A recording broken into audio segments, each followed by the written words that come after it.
August 19th on this day, in 43 BC, Octavian, who would later become Augustus, forced the Roman Senate to elect him consul, marking a pivotal moment in Roman political history. In 1800, British social reformer Elizabeth Gurney, aged 20, married Joseph Fry, a British tea dealer 23 years old, at the Norwich Quaker Meeting House in Norwich, England. This union would later impact significant social reforms in Britain.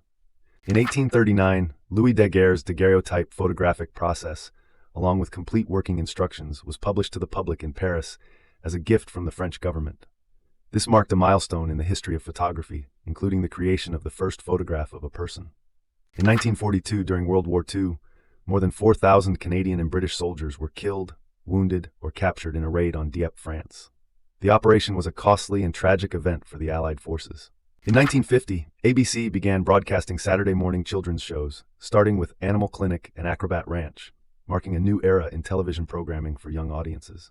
In 1988, Iran and Iraq began a ceasefire in their 8-year-long war, bringing hope for peace in the region after years of devastating conflict. In 1991, conservative members of the Communist Party of the Soviet Union attempted to depose Mikhail Gorbachev in a coup d'état, creating a crisis that threatened the future of the Soviet Union. In 2008, Interscope Records released The Fame, the debut album by Lady Gaga. The album later won the Grammy Award for Best Electronic and Dance Album in 2010.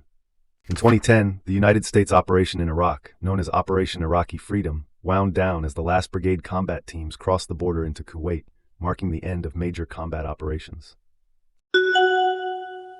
Subscribe so you don't miss tomorrow's events.